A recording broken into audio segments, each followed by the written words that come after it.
ഇതെന്റെ I think fourth ഫിഫ്ത്തോ ടൈറ്റിലായിരുന്നു തോന്നുന്നു team Thrissur. പല്ലവി ഇപ്പം എന്താ ചെയ്യുന്നത്? ഞാനിപ്പോൾ 10th. മൂന്നിനും സമയം കിട്ടുന്നുണ്ടോ? സമയം കണ്ടെത്തുന്നുണ്ട്.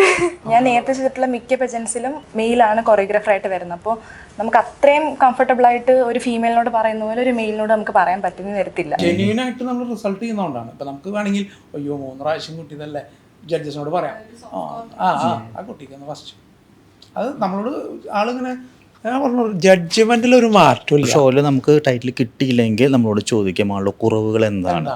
ഇത് ചോദിച്ചു കഴിഞ്ഞിട്ടുണ്ടെങ്കിൽ അപ്പോൾ അവിടെ ഇരിക്കുന്ന ജഡ്ജസ് അത് പറഞ്ഞു കൊടുക്കും, മനസ്സിലായ ഇന്നതൊക്കെയാണ് മോളുടെ കുറവുകൾ. അപ്പോൾ അത് അടുത്ത ഷോയിൽ വരുമ്പോൾ അത് കറക്റ്റ് ചെയ്ത് കഴിഞ്ഞാൽ ആ കുട്ടിക്ക് ടൈറ്റിൽ കിട്ടും. ഷോകളിൽ അടുത്ത് ഇപ്പോൾ വിൻ ചെയ്ത് പോയി കഴിഞ്ഞാൽ തിരിച്ചിങ്ങോട്ട് വരില്ല. കാരണം ഇവരങ്ങോട്ട് പറന്ന് പോവാണ്. പിന്നെ അടുത്ത ഓപ്പർച്യൂണിറ്റി നമ്മളതിന് കുറ്റം പറയല്ല, പക്ഷെ തിരിഞ്ഞടക്കൊന്ന് നോക്കുക എന്നുള്ളത് നല്ലതാണ്. ഞാനാണ് ചൂടാവുക. ഞാനാണ് ചിലപ്പോൾ ഷോൻ്റെ ഇടയിൽ ആൾക്കാരെ ചീത്ത പറയുക, അല്ലെങ്കിൽ നമുക്കൊന്നും പെട്ടെന്ന് വിഷ്ണുവിൻ്റെ അത്ര ക്ഷമ കിട്ടില്ല. അപ്പോൾ വിഷ്ണു അങ്ങനെ ചൂടാവണമല്ലോ. പക്ഷെ അത് തന്നെ അതിൻ്റെ ഒരു ക്വാളിറ്റി, ആ ട്രെയിനിങ് കഴിഞ്ഞിട്ടുള്ള ഇപ്പോൾ എത്രയോ കാലം കഴിഞ്ഞിട്ടുള്ള കുട്ടികൾ വരെ, ഇപ്പോൾ സജന നമ്മുടെ 10 ഷോക്കിങ് കൊറിയോഗ്രാഫറാണ്. സജന തുടക്കം തൊട്ടുള്ള കൊറിയോഗ്രാഫറാണ്. ഞാൻ ഭയങ്കര ഹാപ്പിയാണ്. ഇപ്പോൾ ഞങ്ങളോട് ഒരാൾ ഇടയിൽ ചോദിച്ചു ഇതെവിടെ നിന്ന് കിരീടം വെച്ചിട്ടുള്ള ആൾക്കാരെ ഇറക്കിയേക്കണേ. ഞങ്ങൾക്ക് ധൈര്യമായിട്ട് പറയാമല്ലോ, ഞങ്ങളുടെ വിന്നേഴ്സാണ് വന്നതെന്നുള്ള ധൈര്യമായിട്ട് പറയാമല്ലോ. അപ്പം അങ്ങനെയൊന്നും സംഭവിക്കണില്ല എന്ന്. ഹായ്, ഞാൻ വിഷ്ണു വത്സൻ, ഷോ ഡയറക്ടറാണ്, കൊറിയോഗ്രാഫറാണ്, ടാലൻസയുടെ MD ആണ്. May 25 നമ്മളുടെ ലാസ്റ്റ് ബ്യൂട്ടി പാജൻറ്റ് നമ്മൾ തൃശ്ശൂർ വെച്ചിട്ട് കണ്ടക്ട് ചെയ്തിരുന്നു. ടീം മിസ്സിസ് തൃശ്ശൂർ 2025 സീസൺ 3 ആയിരുന്നു. അതിൽ മിസ് കാറ്റഗറിയുടെ ടൈറ്റിൽ വിന്നറായ ഡോക്ടർ വിനയ ഇന്നിപ്പോൾ നമ്മളോടൊപ്പം ഉണ്ട്. അതോടൊപ്പം തന്നെ ടീൻ കാറ്റഗറിയുടെ വിന്നറായിട്ടുള്ള പല്ലവി നമ്മളോടൊപ്പം ഉണ്ട്. പിന്നെ നമ്മുടെ ഷോയുടെ മാനേജറും ഡിജിറ്റൽ പാർട്ണറായിട്ടുള്ള PK നമ്മളോടൊപ്പം ഉണ്ട്. വിനയ, എങ്ങനെയുണ്ടായിരുന്നു ഷോ? എൻ്റേത് സെക്കൻഡ് ഷോ ആണ്. അപ്പോൾ എനിക്ക് ഫസ്റ്റ് ഇതൊരു ഷോനെ വെച്ച് നോക്കുമ്പോൾ ഭയങ്കര ഫീമെയിൽ ഫ്രണ്ട്ലി ആയിട്ടും അതുപോലെ തന്നെ വളരെ നമുക്ക് നമ്മുടെ എന്ത് കാര്യങ്ങളും തുടർന്ന് സംസാരിക്കാനും നമ്മുടെ പ്രശ്നങ്ങളാണെങ്കിലും സോൾവ് ചെയ്യാനൊക്കെ നമ്മുടെ കൊറിയോഗ്രാഫേഴ്സ് ആണെങ്കിലും അതുപോലെ തന്നെ ഷോ ഡയറക്ടേഴ്സ് എല്ലാവരും വളരെ ഹെൽപ്പിംഗ് ആയിട്ട് തോന്നിയിട്ടുണ്ടായിരുന്നു. ഇതിപ്പോൾ എത്രാമത്തെ പേജൻ്റാണ്? 2 പേജൻ്റാണ് ആദ്യം ചെയ്തിരുന്നത് പേജൻ്റായിരുന്നു. പേജൻ്റായിരുന്നു അല്ലേ? ഇപ്പോൾ 2ാമത്തെ പേജൻറ്റിലാണ് നമ്മൾ ടൈറ്റിൽ വിന്നർ ആയിട്ടുള്ളത് അല്ലേ? ഓക്കെ. അപ്പോൾ ഗ്രൂമിങ് ടൈമൊക്കെ എങ്ങനെയുണ്ടായിരുന്നു? ട്രെയിനിങ് ഒക്കെ വളരെ നല്ലതായിരുന്നു. ഞാൻ മുന്നേ ചെയ്തിരുന്നതിൽ വെച്ചിട്ട് എനിക്ക് കുറച്ചുകൂടി ഹെൽപ്പിംഗ് ആയിട്ട് തോന്നിയത്. ഓക്കെ. സജല്ലേ കൊറിയോഗ്രാഫർ? അല്ല, ഏഞ്ചൽ തോമസ് ചേച്ചിയാണ്. ഏഞ്ചലായിരുന്നു നമ്മൾ ചെയ്തിട്ടുണ്ടായിരുന്നു. സജന ചെയ്തിട്ടുണ്ടായിരുന്നത് മിസ്സിസ് കാറ്റഗറിയുടെ ആയിരുന്നു. പല്ലവി പറഞ്ഞോളൂ, നിങ്ങളുടെ ടീം തൃശ്ശൂർ അല്ലേ, അതിൻ്റെ എക്സ്പീരിയൻസ് പറഞ്ഞോളൂ. ഇതെന്റെ ഐ തിങ്ക് ഫോർത്ത് ഫിഫ്ത്തോ ടൈറ്റിലായിരുന്നു തോന്നുന്നു ടീം തൃശ്ശൂർ. ബാക്കിയുള്ളടത്ത് കമ്പയർ ചെയ്യുവാണെങ്കിൽ കുറച്ചുകൂടെ ഫ്രീഡം ഇവിടെ എനിക്ക് ഫീൽ ചെയ്തു. പിന്നെ കൊറിയോഗ്രഫി ആണെങ്കിലും ഗ്രൂമിങ് ആണെങ്കിലും നമ്മൾ എത്രത്തോളം പെർഫെക്റ്റ് ആയിട്ട് നമുക്ക് റാമ്പിൽ പ്രസൻറ്റ് ചെയ്യാവോ അത്രയും പെർഫെക്ഷനോട് നമ്മളുടെ കൊറിയോഗ്രാഫർ ഏഞ്ചൽ ചേച്ചി നമ്മളെ ഇതാക്കി തന്ന്. Angel Thomas. പിന്നെ എന്താ പറയുക, ഗ്രൂമിങ് വെന്യൂ ആണെങ്കിലും റാമ്പ് ആണെങ്കിലും നമുക്ക് പെർഫെക്റ്റ് ആയിരുന്നു. പിന്നെ ഫ്രീഡം, അതായത് നിങ്ങൾ പറഞ്ഞത് മറ്റു ഷോയിൽ ഈ പറഞ്ഞ നമ്മൾ പ്രൊവൈഡ് ചെയ്തുന്ന അത്രയും ഫെസിലിറ്റീസോ അല്ലെങ്കിൽ ഒരു ഫ്രീ മൈൻഡ് ഉണ്ടായിരുന്നില്ല എന്നാണ്? അല്ലല്ല, ഉണ്ടായിരുന്നു. അല്ല, ഞാൻ ചോദിക്കുന്നത് മറ്റു ഷോയിനെ കമ്പയർ ചെയ്യുമ്പോൾ നമ്മുടെ ഷോയിൽ കുറച്ചുകൂടിയും നിങ്ങൾക്ക് കംഫർട്ടായിരുന്നു? കംഫർട്ട് സോൺ നമ്മുടെ കംഫർട്ട് സോൺ അനുസരിച്ചായിരുന്നു എല്ലാവരും. ഇപ്പോൾ ക്രൂ മെമ്പേഴ്സ് ആണെങ്കിലും ഇപ്പോൾ എന്ത് പ്രശ്നം ഉണ്ടെങ്കിലും അവരടുത്ത് പറയുവാണെങ്കിൽ അവർ സോൾവ് ചെയ്ത് തരും. പിന്നെ ഫീമെയിൽ ഫ്രണ്ട്ലി ആയിരുന്നു നല്ല രീതിയിൽ. കൊറിയോഗ്രാഫേഴ്സ് ആണെങ്കിലും ഫീമെയിൽ ആയതുകൊണ്ട് തന്നെ നമ്മുടെ അത് ടെലൻസയുടെ ഒരു ട്രേഡ് മാർക്ക് പോലെ നമ്മൾ കൊണ്ടുനടക്കുന്നത്. അപ്പോൾ ഫീമെയിൽ കൊറിയോഗ്രാഫേഴ്സ് തന്നെ നമുക്ക് വേണം നിർബന്ധം. ഞാൻ നേരത്തെ ചെയ്തിട്ടുള്ള മിക്ക പെജൻസിലും മെയിലാണ് കൊറിയോഗ്രാഫറായിട്ട് വരുന്നത്. അപ്പോൾ നമുക്ക് അത്രയും കംഫർട്ടബിൾ ആയിട്ട് ഒരു ഫീമെയിലിനോട് പറയുന്ന പോലെ ഒരു മെയിലിനോട് നമുക്ക് പറയാൻ പറ്റുന്ന തരത്തില്ല. ബെറ്റർ ആയിട്ട് തോന്നുന്നത് ഫീമെയിൽ തന്നെയാണോ നമുക്ക് അല്ലേ? ഏത് ആംഗിളിലാണെങ്കിലും നിങ്ങൾക്ക് പറഞ്ഞു തരാനൊക്കെ ആയിട്ട് ബെറ്റർ തോന്നുന്നത് ഫീമെയിൽ തന്നെയാണല്ലോ അല്ലേ? ഓക്കെ. നിങ്ങളുടെ 4th ടൈറ്റിൽ അല്ലേ? ഇനി അടുത്ത ടൈറ്റിൽ നമ്മൾ അനന്തപുരിയിലായിരിക്കും ചെയ്യുന്നത്. പിന്നെ നെക്സ്റ്റ് പ്ലാനിങ് എന്താണ് ഇപ്പോൾ ഷോ കഴിഞ്ഞിട്ട്? ഞാൻ വർക്ക് ചെയ്തുകൊണ്ടിരിക്കുകയാണ്. അപ്പോൾ എന്തിലാണ് വർക്ക് ചെയ്യുന്നത്? ഞാനിപ്പോൾ വെറ്റിനറി PG കഴിഞ്ഞതാണ്. അപ്പോൾ മണ്ണൂത്തി വെറ്റിനറി കോളേജിൽ റിസർച്ച് അസിസ്റ്റൻ്റായിട്ട് വർക്ക് ചെയ്യുകയാണ്. അപ്പോൾ സൈഡായിട്ട് ഷോസും മറ്റും ചെയ്യുന്നത്. ഇതിപ്പോൾ ഈ പ്രൊഫഷൻ അത് ബാധിക്കുന്നില്ല? അപ്പോൾ അത് ഇല്ല, ബാധിക്കുന്നൊന്നുമില്ല. അപ്പോൾ നമുക്ക് നല്ലൊരു പ്രൊഫഷൻ വേറെ ഉണ്ടെങ്കിലും ഷോ സൈഡിൽ കൂടെ കൊണ്ടുപോകാൻ പറ്റും. മോഡലിംഗ് കൊണ്ടുപോകാനായിട്ട് ബുദ്ധിമുട്ടൊന്നും തോന്നാറില്ല. പല്ലവി ഇപ്പോൾ എന്താ ചെയ്യുന്നത്? ഞാനിപ്പോൾ 10th. ഓക്കെ. ഇത് അല്ലാണ്ട് വേറെ എന്തെങ്കിലും പ്ലാൻ ഉണ്ടോ ഇനി? 10th ആയതുകൊണ്ടൊരു ഇതുണ്ട്, പക്ഷേ മുന്നോട്ട് കൊണ്ടുപോകണം എന്നാണ് ആഗ്രഹം. അല്ല, ചോദ്യം ഇതാണ്. ഇത് 10th എന്ന് പറഞ്ഞാൽ പഠിക്കുകയാണല്ലോ നമ്മൾ. ഈ പഠിച്ചൊരു ജോലി കിട്ടുക എന്നുള്ളൊരു ഏരിയ ഉണ്ട്, ഇതുപോലെ ക്രിയേറ്റീവ് ടാലൻസ് വളർത്തിക്കൊണ്ടൊരു ജോലി കിട്ടുക എന്നുള്ളൊരു ഏരിയ ഉണ്ട്. ഇതിൽ നിങ്ങളുടെ ഫോക്കസ് ഏതാണെന്നാണ് നമ്മുടെ ചോദ്യം. എൻ്റെ ഒരു ഇതിൽ ഇപ്പോൾ വീട്ടുകാർ പറയും നമുക്ക് പഠിച്ചൊരു ജോലി കിട്ടണം, പഠിച്ച് ഒരു പൊസിഷനിലെത്തണം എന്നുള്ളത് പറയും. ചിലർക്ക് നമ്മുടെ ഇൻബോൺ ടാലൻറ്റഡ് ആയിരിക്കും. ഇപ്പോൾ നിങ്ങൾ ഈ പറയുന്ന ഡാൻസ്, മോഡലിംഗ് ഒക്കെ പറയുന്നത് വേറൊരു വേ ഓഫ് കരിയറാണത്. ഇതിലേതാണ് പല്ലവി പ്രിഫർ ചെയ്യുന്നത്? അതിന് വീട്ടുകാർ എത്രത്തോളം സപ്പോർട്ട് തരുന്നുണ്ട് എന്നുള്ളത്.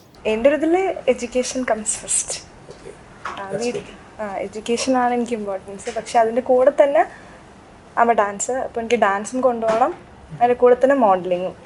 I love modelling. സോ 3 സമയം കിട്ടുന്നുണ്ടോ? സമയം കണ്ടെത്തുന്നുണ്ട്. സമയം കണ്ടെത്തണം. കാരണം ഈ ഒരു ടൈം എന്ന് പറഞ്ഞാൽ പഠിക്കുന്ന ടൈമാണ്. നമ്മളാരും ഒരിക്കലും മോഡലിങ്ങിന് അധികം അല്ലെങ്കിൽ ഒരു +2 വരെയൊക്കെ നമ്മളെപ്പോഴും പഠിക്കുന്ന ടൈം തന്നെയാണ്. പക്ഷേ കരിയർ ബിൽഡ് ചെയ്യാന്ന് പറഞ്ഞാൽ അത് കഴിഞ്ഞിട്ടായിരിക്കാം. പക്ഷേ അതിൻ്റെ ഫോക്കസാണ് നമ്മൾ ചോദിച്ചത്. ഫ്യൂച്ചറിൽ എനിക്ക് ഇന്ന ആളാവണം എന്നൊക്കെ പറയില്ലേ നമ്മൾ, അങ്ങനെ ഒരു പൊസിഷൻ എന്താണ് ഉദ്ദേശിക്കുന്നതെന്ന് ചോദിച്ചു. നടിയാവണം എന്നാണോ, നല്ലൊരു മോഡലാവണം, അല്ലെങ്കിൽ ഇപ്പോൾ ഒരു ജോലി ഡോക്ടർ, എഞ്ചിനീയർ, അങ്ങനെ നോക്കുമ്പോൾ ഡോക്ടർ. ഇതിന് വരുമ്പോൾ ഒരു കോൺഫിഡൻസ് ലെവൽ എങ്ങനെയാണ് നിങ്ങളുടെ? ഇപ്പോൾ നമ്മളിപ്പോൾ പല കാര്യങ്ങളിലും നമ്മുടെ കോൺഫിഡൻസ് ലെവൽ എന്ന് പറയുന്നത് ബിലോയിരിക്കും. ഒരു ഷോക്കൊക്കെ വരുമ്പോൾ നമ്മുടെ കോൺഫിഡൻസ് ലെവൽ നന്നായാൽ മാത്രമേ നമുക്കതിൽ അച്ചീവ് ചെയ്യാൻ പറ്റുള്ളൂ. അതെങ്ങനെയാണ് before show and after show? ഷോയിൽ നമ്മൾ ഒരു തവണ പങ്കെടുക്കുമ്പോൾ നമുക്ക് നമ്മുടെ കോൺഫിഡൻസ് ലെവൽ വളരെ അധികം കൂടുന്നതായിട്ട് തോന്നിയിട്ടുണ്ട്. അപ്പം ഞാൻ ഫസ്റ്റ് നമ്മൾ ആ ഗ്രൂമിംഗ് ഒക്കെ കഴിഞ്ഞിറങ്ങുമ്പോൾ നമ്മൾ വേറൊരു വ്യക്തിയായിട്ടായിരിക്കും ആ സ്റ്റേജിൽ. പിന്നെ ആ മേക്കപ്പ് അതൊക്കെ ഭയങ്കരമായിട്ട് ഇമ്പോർട്ടൻ്റ് തരുന്നുണ്ട് നമുക്കൊരു കോൺഫിഡൻസ് ലെവൽ ഇമ്പ്രൂവ് ചെയ്യുന്നതായിട്ട്. അപ്പോൾ ഒരു ഷോ കഴിഞ്ഞിറങ്ങുമ്പോൾ തന്നെ നമുക്ക് വളരെയധികം നമ്മുടെ ലെവൽ നമുക്ക് മനസ്സിലാവും എങ്ങനെയാണ് നിൽക്കുന്നതെന്ന്. അല്ല, നിങ്ങളുടെ ബിഹേവിയറിലേക്കും കൂടി അത് ഗുണം ചെയ്യുന്നില്ലേ? നിങ്ങളുടേതായ ആറ്റിറ്റ്യൂഡിലേക്കൊക്കെ മാറുന്നതിനൊരു ഗുണം ചെയ്യുന്നില്ലേ? ഇനി എന്താണ് ഇത് കഴിഞ്ഞിട്ട് ഇപ്പോൾ നമുക്ക് ജോലി ഉണ്ടെന്ന് പറഞ്ഞു, പിന്നെ ഇത് അല്ലാതെ നമ്മളിനി മൂവീസ് അങ്ങനെ എന്തെങ്കിലും ചെയ്യാൻ പ്ലാനുണ്ടോ? എനിക്ക് ആക്ടിങ് അത്ര വശമുള്ളൊരു മേഖലയാണെന്ന് എനിക്ക് തോന്നിയിട്ടില്ല, ട്രൈ ചെയ്തിട്ടില്ല. അങ്ങനെ ഒരു അവസരം കിട്ടുവാണെങ്കിൽ ചെയ്യും. ഈ മോഡലിംഗ് തന്നെ കണ്ടിന്യൂ ചെയ്യാൻ താല്പര്യമുണ്ട്. നമ്മൾ കംപ്ലീറ്റ് എൻ്റെ പ്രൊഫഷൻ വിട്ടിട്ടല്ല, ഇതുപോലെ സൈഡിലൂടെ. പല്ലവി എങ്ങനെയാണ് മൂവീസോ മറ്റെന്തെങ്കിലും നോക്കുന്നുണ്ടോ ഇനി? ഞാനൊരു മൂവി ചെയ്തിട്ടുണ്ട്, അങ്കിളും കുട്ടികളും. ഓക്കെ, ഇനി നെക്സ്റ്റ് പ്രൊജക്റ്റ് 3-4 കമ്മിങ് ആണ്. പക്ഷേ പഠനം ഇങ്ങനെ ഫ്രീ ടൈംസിൽ ചെയ്യാനായിട്ട്. ഷോയിലേക്ക് എങ്ങനെയാണ് നിങ്ങൾ എത്തിയത്? Instagram, social media. അപ്പോൾ ഷോയിൽ ഇങ്ങനെ പങ്കെടുക്കുന്നതിന് മുൻപ് ജോയിൻ ചെയ്യണോ വേണ്ട അങ്ങനെയൊക്കെ കുറേ ഉണ്ടാവും. അപ്പോൾ വിഷ്ണുവിനെ മുഴുവൻ പ്രൊഫൈലൊക്കെ നോക്കി കോൺഫിഡൻസ് വന്നിട്ട് തന്നെയല്ലേ? കഴിഞ്ഞ പേജന്റിൽ ടീം ടൈറ്റിൽ വിന്നറായ അതിത്രി ഗൗരിയായിട്ട് എൻ്റെ മദർ അത്യാവശ്യം കോണ്ടാക്ട് ഉള്ളത്, അവരുടെ പേരൻ്റായിട്ട്. അങ്ങനെ വിളിച്ച് സംസാരിച്ചപ്പോൾ ഇങ്ങനെ പറഞ്ഞു, ടെൻഡൻസ് ഇവൻറ്റ്സ് നല്ല ഡിസിപ്ലിൻഡ് ആയിട്ട് നല്ല രീതിയിൽ ഷോ മുന്നോട്ട് കൊണ്ടുപോകുന്ന ഇവൻ്റ് ആണ്. കൊറിയോഗ്രഫി ആണെങ്കിലും എല്ലാം നല്ല ജെനുവിൻ റിസൾട്ട് കാര്യങ്ങളെല്ലാം. അതെന്ന് വെച്ചാൽ അത് ഞങ്ങൾ തുടക്കം തൊട്ടേ ഞങ്ങൾ കീപ്പ് ചെയ്യുന്നൊരു ആറ്റിറ്റ്യൂഡാണ്. അതായത് ടെൻഡൻസ് കുറേ ഷൂസ് നടക്കുന്നുണ്ട്. നമ്മൾ ഓരോ ഷോ കഴിയുമ്പോഴും അതിൻ്റെ പരാതികൾ നമ്മൾ പല ചെയ്തിട്ടുണ്ട്, കുറേ ഷോ നമ്മൾ കേട്ടിട്ടുണ്ട് പല. അപ്പം ഞാൻ വിഷ്ണുവിനോട് മുന്നോട്ട് വെച്ചിട്ട് ഒറ്റ ആശയമുള്ളൂ, ജഡ്ജ്മെൻ്റ് ഒരിക്കലും നമ്മൾ ഇൻവോൾവ് ആവരുത്. അത് അവരുടെ ജഡ്ജ്മെൻ്റ് ആയിരിക്കും. അപ്പോൾ ഈ ഷോയിൽ തന്നെ നല്ല ടൈറ്റ് കോമ്പറ്റീഷൻ. അതായത് ഓരോ ഇത് കഴിയുമ്പോഴും ഇപ്പോൾ ശ്രീകുട്ടേട്ടനൊക്കെ വന്നിട്ട് ഒരു രക്ഷയില്ല കേട്ടോ നമ്മളോട് പറയുക. ബാക്കിയുള്ള ജഡ്ജസൊക്കെ അതായത് ഈക്വൽ മാർക്കുകൾ ഇങ്ങനെ അതിൽ നിന്ന് കുറയ്ക്കുക കൂട്ടുക എന്നൊന്നും പറയാൻ എളുപ്പമല്ലല്ലോ. അത്രയും ടൈറ്റ് ഷോ ആയിരുന്നു. അപ്പം നമ്മളെ സംബന്ധിച്ച് ടാലൻസയുടെ ഒരു പ്ലാൻ എന്ന് പറയുന്നത് മാർക്കിലോ അല്ലെങ്കിൽ ബാക്കിയുള്ള കാര്യങ്ങളിലോ നമ്മൾ ഇൻവോൾവ് ആവില്ല. അത് ജെന്യൂൻ റിസൾട്ട് ആവണം എന്നൊരൊറ്റ ആറ്റിറ്റ്യൂഡ് തന്നെയായിരുന്നു. ഈ ഷോയിൽ പല കാറ്റഗറീസിലും ടൈ ഉണ്ടായിരുന്നു. ഫസ്റ്റ് റണ്ണറപ്പിനും സെക്കൻഡ് റണ്ണറപ്പിനും, അത് പ്രത്യേകിച്ച് കിഡ്സിൻ്റെ കാറ്റഗറിയിൽ ഉണ്ടായിരുന്നു. അപ്പോഴും ജഡ്ജസ് ഭയങ്കര കൺഫ്യൂസ്ഡ് ആയിരുന്നു, ഇപ്പോൾ ആർക്ക് കൊടുക്കണം എന്നുള്ളത്. എല്ലാവരും ഇതിൽ നോക്കുമ്പോൾ 4 ജഡ്ജസ് ഉണ്ടായിരുന്നു കിഡ്സ് കാറ്റഗറിയിൽ, പക്ഷേ അതിലും ടൈ വരാം.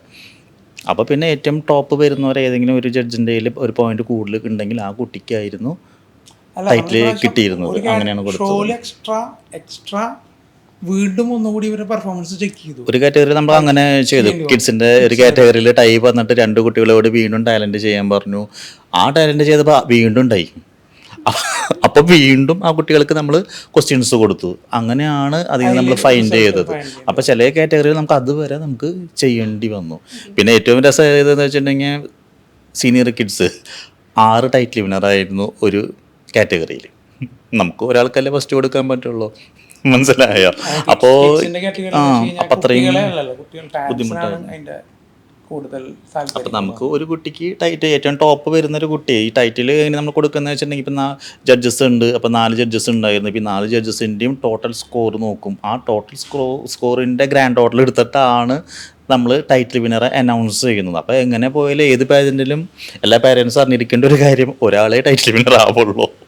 ഇപ്പോൾ 6 പേര് ഒരു കാറ്റഗറിയിൽ വന്നാലും ഒരു കുട്ടിക്ക് അത് കിട്ടുള്ളൂ, മനസ്സിലായ? ബാക്കിയുള്ളവർ ചെറിയൊരു വ്യത്യസ്തനാണ് പോകുന്നതെന്ന് മാത്രം. ഓക്കെ, അപ്പോൾ നമ്മൾ എല്ലാവർക്കും ഒരു സംശയം ഉണ്ടാകും, നമ്മൾ ഏത് ബേസിസിലാണ് ഇങ്ങനെ ഒരാൾക്ക് നമുക്ക് പെർഫെക്റ്റ് ആയിട്ട് തോന്നിയിട്ട് കൊടുക്കുന്നത്? മാർക്ക് എങ്ങനെയാണ്? ക്രൈറ്റീരിയാസ് വെച്ചിട്ടുണ്ടെങ്കിൽ ഇപ്പോൾ നമുക്കിപ്പോൾ ഒരുപാട് ക്രൈറ്റീരിയാസ് ഉണ്ട്. ഇപ്പോൾ നമ്മൾ 2 കോസ്റ്റ്യൂം ചേഞ്ചാണ് നമ്മുടെ ഷോയിലുള്ളത്. ട്രഡീഷണലും ഉണ്ട്, അതുപോലെ തന്നെ ഗൗണും ഉണ്ട്. കിഡ്സ് ആണെങ്കിൽ വെസ്റ്റേൺ 2ാമത്തെ കോസ്റ്റ്യൂം അങ്ങനെയായിരുന്നു.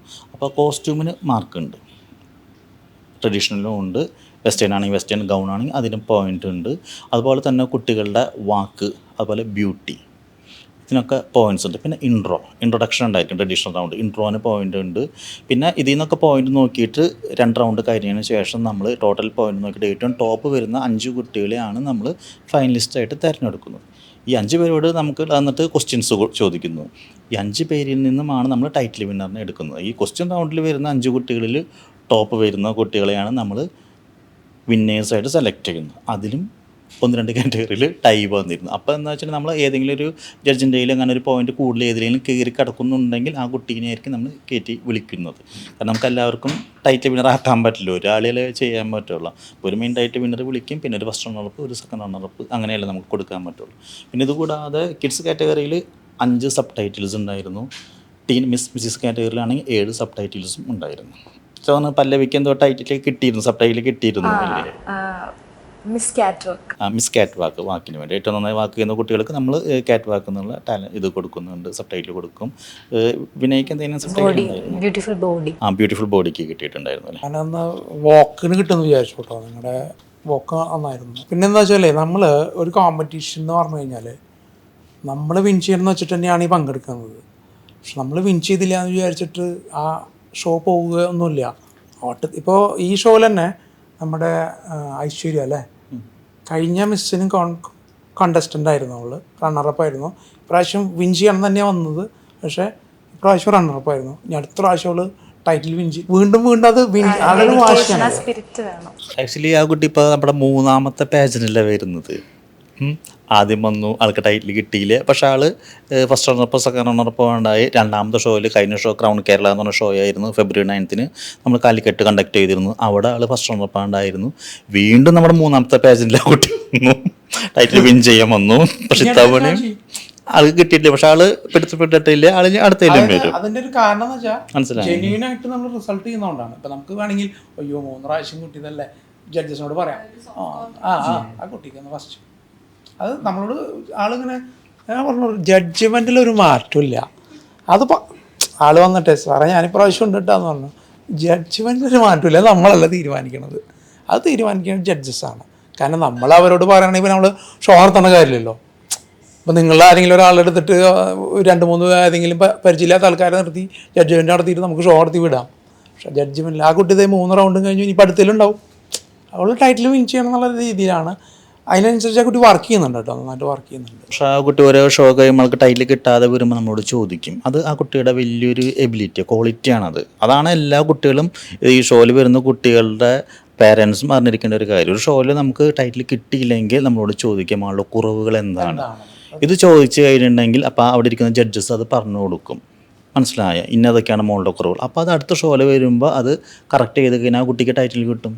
ഇപ്പോൾ ഈ കുട്ടി ഇപ്പോൾ 3 എണ്ണം വന്നു കിട്ടിയില്ല, പക്ഷേ അടുത്ത ഷോയിൽ ആ കുട്ടി ഇനിയും വരും. അപ്പോൾ കുട്ടി ഷോ കഴിഞ്ഞപ്പോൾ എന്നോട് ചോദിച്ചു, സാർ ഇനി എന്താ ചെയ്യണം, എൻ്റെ എന്താണ് ഇനി മീൻസ് മൈനസ് എന്താണ്. അപ്പോൾ ഞാൻ ആ കുട്ടിയോട് പറഞ്ഞു ഇന്ന കാര്യങ്ങളൊന്നും കൂടി ശ്രദ്ധിക്കാൻ പറഞ്ഞിട്ടുണ്ട്.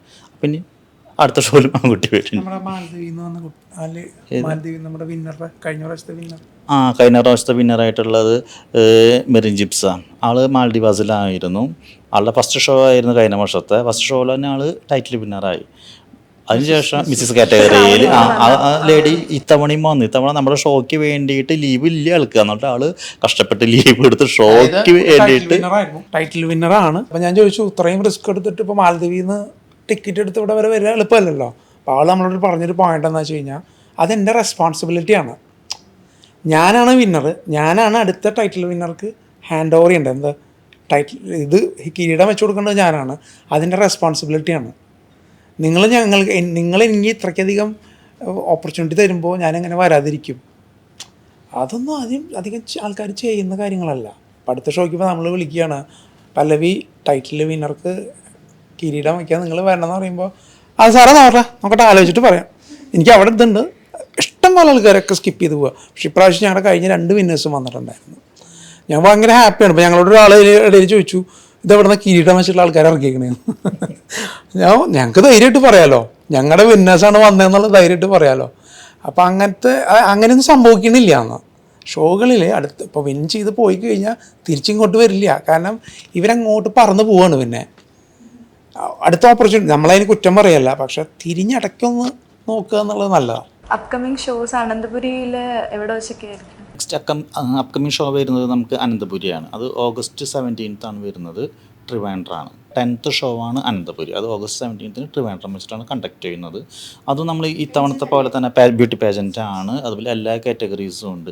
കിഡ്സിനാണെങ്കിൽ 2 വയസ്സ് മുതൽ 13 വയസ്സ് വരെ കിഡ്സിനുള്ള പാജൻസ് 3 പാജൻസ് ഉണ്ട്. അതിൽ baby, junior category, senior category, പിന്നെ ടീനും മിസ്സും മിസ്സീസും ഉണ്ട്. നമ്മുടെ പതിവ് ഷോ പോലെ തന്നെ 2 കോസ്റ്റ്യൂം ചേഞ്ച് ഉണ്ടായിരിക്കും, 5 റൗണ്ടുകൾ ഉണ്ടായിരിക്കും ഷോയിൽ. ഇതാണ് നമ്മുടെ നെക്സ്റ്റ് വരുന്നത്. പിന്നെ നമുക്ക് വരുന്ന ഷോ എന്ന് വെച്ചിട്ടുണ്ടെങ്കിൽ miss and Mrs empress Kerala. അത് നവംബറിലായിരിക്കും വരെ, എറണാകുളമായിരിക്കും അത് വരുന്നത്. അതിൽ നമ്മൾ എല്ലാ കാറ്റഗറീസും എടുക്കുന്നില്ല. ടീനും മിസ്സും മിസ്സിസും മാത്രമേ അതിലുണ്ടായിരിക്കുള്ളൂ. വീട്ടുകാരെ പറ്റി, വീട്ടിൽ അച്ഛൻ, അമ്മ, അച്ഛമ്മ. അമ്മ ആയുർവേദ തെറാപ്പിസ്റ്റാണ്. അച്ഛൻ CRPF വർക്ക് ചെയ്യുന്നു. സ്റ്റിൽ റിട്ടയർ ആണെന്ന് ഇപ്പോൾ 20 years. സെൻട്രൽ ബോർഡ് അല്ലേ? ജമ്മു ശ്രീനഗർ. ഇപ്പോൾ 20 years ആയി. അച്ഛമ്മയുടെ സിസ്റ്ററുമായിട്ട് കാറ്ററിംഗ് സർവീസ് റൺ ചെയ്യുന്നു. ഒറ്റമോളാ? അതാണ് എല്ലാ മേഖലകളിലും. നമ്മുടെ വീട്ടിൽ അച്ഛനും അമ്മയും ചേട്ടനും ഉണ്ട്. അമ്മ LIC ഏജൻ്റാണ്, അച്ഛൻ ഓട്ടോ ഡ്രൈവറാണ്. ഓക്കെ. ചേട്ടൻ DRDOയിൽ വർക്ക് ചെയ്യുന്നു.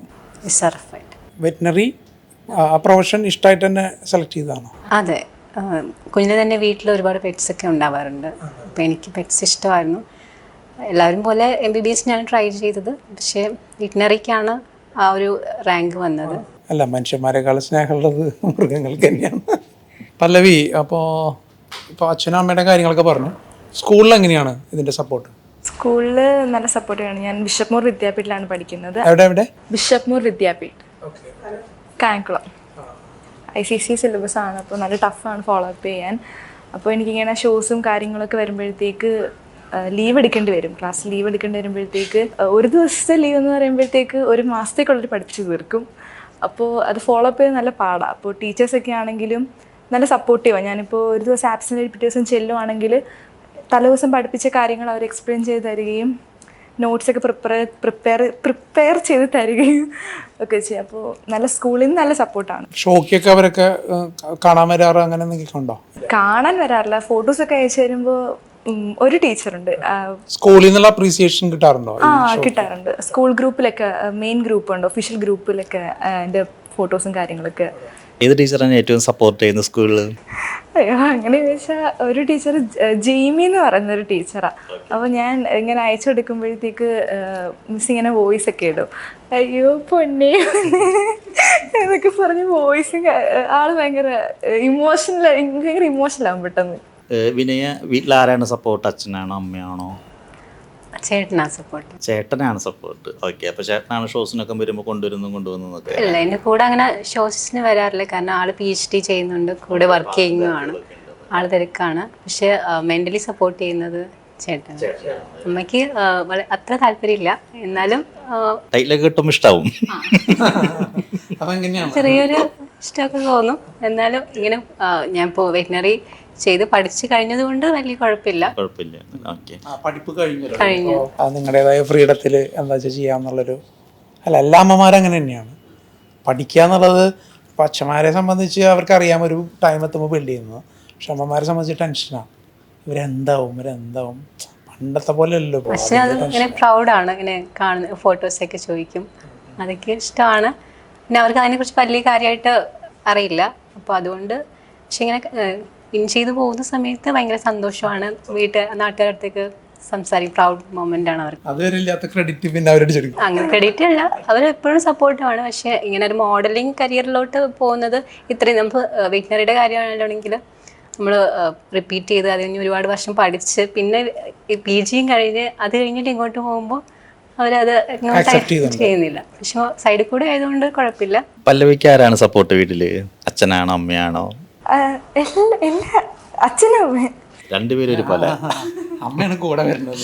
കോസ്റ്റ്യൂം ഒക്കെ ആരാണ് സെലക്ട് ചെയ്യുന്നത്? കോസ്റ്റ്യൂം ചെയ്തു തരുന്നത് വീണ എന്ന് പറയുന്നവരാണ്, ഞങ്ങളുടെ വീടിന്റെ അടുത്തുള്ളത് ആളാണ് ചെയ്യുന്നത്. അപ്പോൾ ആളെന്താ ഫാഷൻ ഡിസൈനർ ആണോ? ആള് പ്രൊഫഷണലായിട്ട് പഠിച്ചിട്ടുണ്ട്. ഓക്കെ, പിന്നെ എങ്ങനെയാണ് കോസ്റ്റ്യൂമും അതുപോലെ ഓർണമെന്റ്സ് ഒക്കെ ആരാണ് സെലക്ട് ചെയ്യാം? അങ്ങനെ പ്രത്യേകിച്ച് ഒരു പ്രൂവൊന്നുമില്ല സ്വന്തമായിട്ട്. ഞാൻ ഇതുവരെ ഇറങ്ങിയിട്ടുള്ള എല്ലാ ഷോസിലും വീണ ആന്റിയാണ് എല്ലാം ഡിസൈൻ ചെയ്തിരിക്കുന്നത്. ഇപ്പൊ ലാസ്റ്റ് നമ്മുടെ ഷോയ്ക്കും പുള്ളിക്കാരത്തി തന്നെയാണ്. ഡാൻസ് ടീച്ചർ കലാമണ്ഡലം ലക്ഷ്മി ശരത്തായിരുന്നു ടീച്ചർ. കാരണം അന്ന് പെർഫോമൻസ് റൗണ്ട് നിങ്ങൾ വിന്നറാവാൻ കാരണം ആ ഡാൻസ് തന്നെയാണ്, ഒരു രക്ഷയില്ലാത്ത ഡാൻസ്. ടീച്ചർ പക്ഷേ ആള് മരിച്ചു. ആൾക്ക് ഒരു ബ്ലഡില് വെയിൻസ് ഇങ്ങനെ ബൾജായി വന്നത് പൊട്ടി ആള് മരിച്ചു. എത്ര വർഷമായി ഇപ്പോൾ പഠിക്കാൻ തുടങ്ങിയിട്ട് ഡാൻസ്? 9 years, 9 വർഷം. ഏതാ? ഭരതനാട്യം, മോഹിനിയാട്ടം, കുച്ചിപ്പുടി എല്ലാം കഴിഞ്ഞിട്ടുണ്ട്. അമ്മയാണ് ഇതിന്റെ ഫുൾ സപ്പോർട്ടായിരിക്കും ഡാൻസിന് അല്ലേ? അമ്മയ്ക്ക് ഒരു കയ്യടി കൊടുത്തേക്കും. ഇനി നമ്മുടെ ഡാൻസറുടെ ആക്ടിവിറ്റീസുകൾ ഞാൻ പറയാം. ഇപ്പോൾ നമ്മളിപ്പോൾ ഷോസ് എങ്ങനെയാണെന്ന് വെച്ചിട്ടുണ്ടെങ്കിൽ നമ്മളെല്ലാ 3 മാസം കൂടുമ്പോൾ ഷോസുകൾ കണ്ടക്ട് ചെയ്യുന്നതാണ്. ഇപ്പോൾ ഈ ഷോ ഇപ്പോൾ തൃശ്ശൂർത്തി ഇപ്പോൾ ഷോ May 25 കഴിഞ്ഞല്ലോ. ഇനിയിപ്പോൾ നെക്സ്റ്റ് അനന്തപുരി വരുന്നു ഓഗസ്റ്റിൽ. ഇതിന് മുന്നത്തെ ഷോ നമ്മൾ കാലിക്കട്ടാണ് ചെയ്തിരുന്നത്, ക്രൗൺ കേരള. അതിന് മുന്നത്തെ ഷോ നമ്മൾ ചെയ്തത് എറണാകുളമാണ്, ലോട്ടസ് ക്ലബ്ബിലായിരുന്നു ചെയ്തത്. അത് കേരള വോക്ക് ഫാഷൻ. അപ്പോൾ നമ്മൾ ഈ 4 ഡിസ്ട്രിക്റ്റുകളിലാണ് നമ്മൾ ഷോസുകൾ സാധാരണ കണ്ടക്ട് ചെയ്യുന്നത്. എല്ലാ 3 മാസം കൂടുമ്പോൾ നമ്മുടെ ഷോസ് ഈ 4 ഡിസ്ട്രിക്റ്റുകളിൽ ഉണ്ടായിരിക്കും.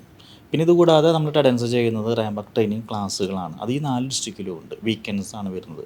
കാലിക്കട്ട്, തൃശ്ശൂർ, എറണാകുളം, ട്രിവാൻഡ്രം, ഈ 4 സ്ഥലത്ത് നമ്മൾ റാംബാക്ക് ട്രെയിനിങ് ക്ലാസ്സുകൾ കണ്ടക്ട് ചെയ്യുന്നുണ്ട്. അതെന്താ വെച്ചിട്ടുണ്ടെങ്കിൽ ഒരുപാട് കുട്ടികൾ ഇങ്ങോട്ട് ചോദിച്ചു എവിടെ പോയി ഇത് പഠിക്കണം, ഞങ്ങൾക്കിത് അറിയില്ല, ഈ മേഖലയിലേക്ക് നമ്മളിപ്പോൾ എൻക്വയറീസ് വരുമ്പോൾ ഞങ്ങൾക്ക് വാക്കറിയില്ല, പോസ് ചെയ്യാറില്ല, പിന്നെ ഞങ്ങൾ വന്നിട്ട് എന്തെങ്കിലും കാര്യമുണ്ടോ, ഇങ്ങനെ ഒരുപാട് പേര് ചോദിക്കാൻ തുടങ്ങിയപ്പോഴാണ് നമ്മളൊരു 1.5 വർഷം മുമ്പ് റാംബാക്ക് ട്രെയിനിങ് ക്ലാസ്സുകൾ സ്റ്റാർട്ട് ചെയ്തത്. അത് നമ്മൾ തൃശ്ശൂർ തുടങ്ങി. പിന്നെ പലരും പല സ്ഥലത്ത് നിന്ന് എറണാകുളത്തു നിന്നും കാലിക്കട്ട് നിന്നൊക്കെ എൻക്വയറീസ് വരാൻ തുടങ്ങിയപ്പോഴാണ് നമ്മൾ പല സ്ഥലത്തേക്ക് അത് സ്പ്രെഡ് ചെയ്യാൻ തുടങ്ങിയത്. കൊറിയോഗ്രാഫർ ഞാൻ തന്നെയാണ് ട്രെയിനിങ് ചെയ്യുന്നത്. പുള്ളി സ്റ്റാർട്ട് ചെയ്യുന്നത് കൊറിയോഗ്രാഫറായിട്ടാണ്. വിഷ്ണു ഒരു 2017 തൊട്ടല്ലേ, 17 തൊട്ട് കൊറിയോഗ്രാഫറാണ്. പിന്നെ 2021 നമ്മുടെ ഫസ്റ്റ് ഷോ 2021 ആദ്യത്തെ ഷോ ഡയറക്ടറായിട്ടുള്ള ഷോ തുടങ്ങുന്നത്. കുറേ ആൾക്കാരെ ട്രെയിൻ ചെയ്ത് വിട്ടിട്ടുണ്ട്. പിന്നെ ആളെന്ന് വെച്ച് കഴിഞ്ഞാൽ ആൾ പ്രൊഫഷണലാണ്, ട്രെയിനിങ് പക്കയായിരിക്കും. പിന്നെ വിഷ്ണു അധികം ചൂടാവണമെന്ന് ഞാൻ കണ്ടിട്ടില്ല. ഞാനാണ് ചൂടാവുക. ഞാനാണ് ചിലപ്പോൾ ഷോൻ്റെ ഇടയിൽ ആൾക്കാരെ ചീത്ത പറയുക, അല്ലെങ്കിൽ നമുക്കങ്ങ് പെട്ടെന്ന് വിഷ്ണുവിൻ്റെ അത്ര ക്ഷമ കിട്ടില്ല. അപ്പോൾ വിഷ്ണു അങ്ങനെ ചൂടാവണം കാണില്ല. പക്ഷെ അത് തന്നെ അതിൻ്റെ ഒരു ക്വാളിറ്റി ആ ട്രെയിനിങ് കഴിഞ്ഞിട്ടുള്ള ഇപ്പോൾ എത്രയോ കാലം കഴിഞ്ഞിട്ടുള്ള കുട്ടികൾ വരെ, ഇപ്പോൾ സജന നമ്മുടെ 10 ഷോയ്ക്കും കൊറിയോഗ്രാഫറാണ്. സജന തുടക്കം തൊട്ടുള്ള കൊറിയോഗ്രാഫറാണ്. അതായത് നമ്മുടെ ഒപ്പം ഒരു ഷോയിൽ ഒരു ആൾ വന്നു കഴിഞ്ഞാൽ പിന്നെ തിരിച്ചു പോക്കില്ല. ഇപ്പോൾ ഫസ്റ്റ് ഷോയിൽ PK കൂടി ഉണ്ട്, ഇത് ഇപ്പോഴും ഉണ്ട്. സജന ഫസ്റ്റ് ഷോയിൽ ഉണ്ടായിരുന്ന കൊറിയോഗ്രാഫറായിട്ട് കയറി ഇപ്പോഴും ഉണ്ട്. പിന്നെ കംഫർട്ട് നമുക്കുണ്ടായില്ലേ, മനസ്സിലായ. അതുപോലെ രശ്മി ബായ് ഉണ്ട് നമ്മുടെ ഒപ്പം ഉള്ളതാണ്. ആൾ ഒരു 2-3 ഷോ കഴിഞ്ഞിട്ടാണ് നമ്മുടെ ക്രൂവിൽ കയറിയത്. ലാസ്റ്റ് ഷോ വരെ കഴിഞ്ഞ ഷോ വരെ ആളുണ്ട്. മറ്റ് കാറ്റഗറീസൊക്കെ ആൾ നോക്കുന്നുണ്ട്. പിന്നെ കഴിഞ്ഞ ഒരു ഷോ മുതൽ നമുക്ക് സായി പൂജയുണ്ട്, kids, junior kids, senior kids ഒക്കെ നോക്കാനായിട്ട്. പിന്നെ ഈ ഷോ മുതൽ നമുക്ക് അതിത്രിയും കൂടി കയറിയിട്ടുണ്ട്, കുഞ്ഞു കുട്ടികളെ നോക്കാനായിട്ട്. അപ്പോൾ ഇവരൊക്കെ നമ്മുടെ ക്രൂവിൽ ഇങ്ങനെ പതുക്കെ കയറി വരുന്നവരാണ്. പിന്നെ ഈ ഷോ മുതൽ നമ്മൾ ഏഞ്ചൽ തോമസിനെയും കൂടി ആഡ് ചെയ്തിട്ടുണ്ട്. അപ്പോൾ നമ്മുടെ ക്രൂവിൽ എന്ന് വെച്ചിട്ടുണ്ടെങ്കിൽ ഇങ്ങനെയാണ്, നമ്മൾ അവരെ എപ്പോഴും ചേർത്ത് നിർത്തി അവരെ ഒരുമിച്ച് നമ്മൾ കൊണ്ടുപോകും എന്നും. സ്റ്റാർട്ടിങ് ടു എൻഡ് വരെ അങ്ങനെയായിരിക്കും പോകുന്നത്. അപ്പോൾ ശരി എന്നാൽ താങ്ക്സ് വന്നതിൽ. നല്ലൊരു ഭാവി ഉണ്ടാവട്ടെ അല്ലേ? അതന്നെ. നല്ലൊരു ഭാവി ഉണ്ടായി വലിയ നടിയാവുക. അത് നിങ്ങളൊരു വലിയ മോഡലൊക്കെ ആയതിനു ശേഷം വലിയ നടിയൊക്കെ ആയി നല്ല മോഡലൊക്കെ ആയിട്ട് ഞങ്ങളൊക്കെ എവിടെയെങ്കിലൊക്കെ കാണുമ്പോൾ ഒരു ചായ മേടിച്ചു തന്നാൽ മതി. അത് PK സാറ് പോകുന്നു, സാറ് ഒരു ചായ കുടിക്കുക, എന്നിട്ടൊരു ചായ മേടിക്കുക. അല്ലെങ്കിൽ വിഷ്ണുവിനെ കാണുമ്പോൾ വിഷ്ണു ചേട്ടാ നമുക്കൊരു ചായ കുടിക്കാന്ന് പറഞ്ഞിട്ട് ചായ കുടിക്കുക.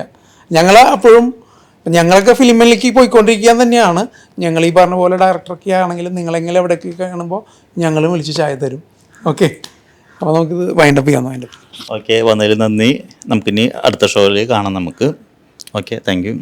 Thank you.